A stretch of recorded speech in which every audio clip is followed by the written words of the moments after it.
Lancez un objet dans l'eau à votre chien, bonne ou mauvaise idée? En fait, pas vraiment. Derrière ce jeu innocent se cachent des risques réels. Il fait beau, il fait chaud, on a tous envie d'amener nos chiens à la plage, mais attention, certains jeux qui partent d'une super intention peuvent gâcher vos vacances et la santé de votre chien.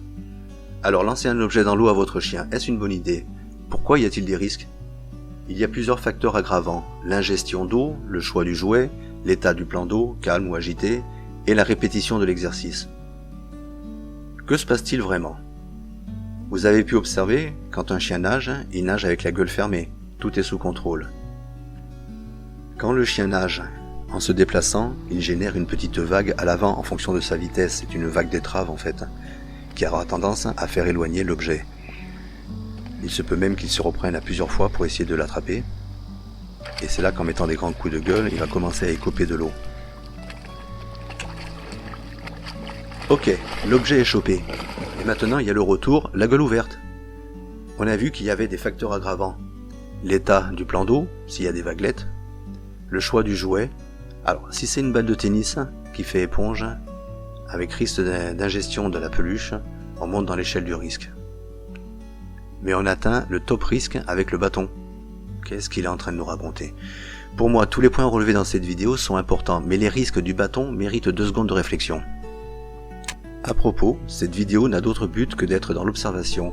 Elles ne seront pas exhaustives dans cette vidéo, c'est juste pour vous donner l'idée de la démarche. Je parle d'observation parce que c'est le secret. Et oui. Si comme moi, vous n'êtes ni vétérinaire ni un spécialiste canin, vous pouvez néanmoins éviter beaucoup de soucis avec l'observation, et ensuite si vous êtes curieux, vous allez creuser l'info. On revient sur le bâton en question. Il y a de grandes chances pour que vous l'ayez ramassé au bord, qu'il ait pris l'humidité, qu'il soit plus ou moins friable. À cela on rajoute la pression impressionnante de la mâchoire d'un chien et sa facilité de briser certains os. Et là on se dit peut-être qu'il y a une probabilité pour qu'il se plante une écharde ou qu'il en avale. Vous pouvez également trouver sympa de le voir jouer à essayer de choper des pichenettes d'eau que vous lui envoyez. Et il y a toujours le risque d'avaler de l'eau, plus l'irritation des yeux, qui sont sensibles au sel et au chlore. Et à la question, quelle quantité de liquide est ingérée à chaque lancer? Bien sûr, j'ai pas la réponse, mais je pense qu'on peut légitimement se poser la question. Dans les facteurs aggravants, j'ai parlé de la répétition. Si vous multipliez 2, 5, 10, 15 lancers dans l'après-midi, le volume peut devenir conséquent, voire trop dans certains cas.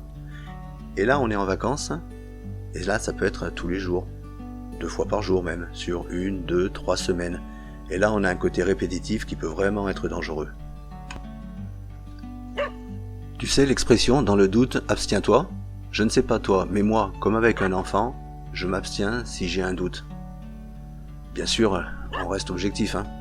Là, on parle d'un chien, mais je peux me poser la question, est-ce que ça serait bon pour moi? En fait, toi, est-ce que tu as déjà essayé de nager avec une balle ou un bout de bois dans la bouche, juste pour test comme ça? Pour moi, ça serait un estouffado assuré. Sans compter que ça lui demande un effort physique important. Est-il suffisamment entraîné?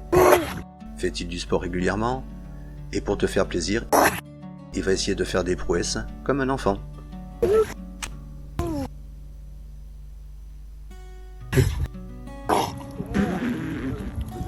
On arrive à la question, quels sont les risques? Je les ai réunis en 3 phases.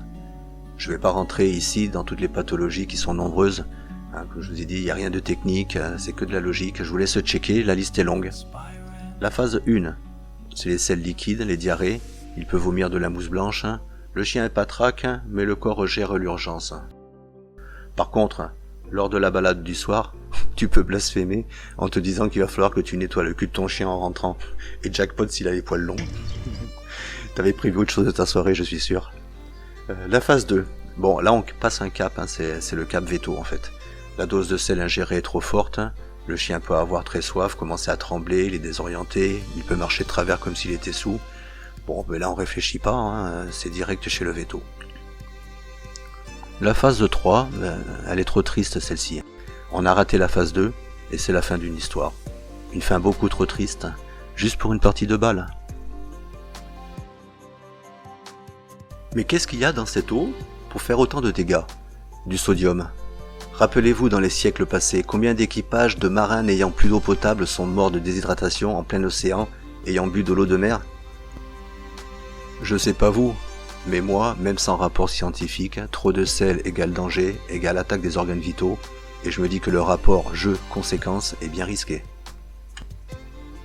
Observez son chien, voir ce qui est bien pour lui, ou ce qui est potentiellement dangereux, même si c'est un jeu. Vous avez une bonne base de réflexion si dans un bon nombre de cas, vous vous placez à la place du chien. Un exemple. Il fait chaud. Ayez le réflexe, posez la main au sol ou marchez pieds nus. Si vous vous brûlez, c'est igualito pour votre chien. Il va se brûler également les pattes. Ça me rappelle le jeu 100% logique. Vous avez la réponse sous les yeux. Beaucoup de réponses sont données par l'observation. Alors rassurez-vous, le but de cette vidéo, c'est pas de vous faire paniquer, ni de s'interdire la plage, ni quoi que ce soit d'ailleurs.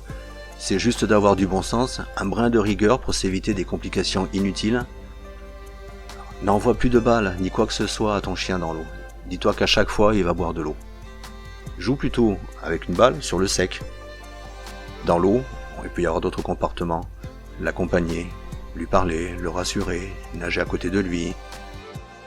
Pour conclure, on a parlé de l'eau de mer, mais les eaux de rivières, de lacs et autres ont potentiellement des risques de contamination.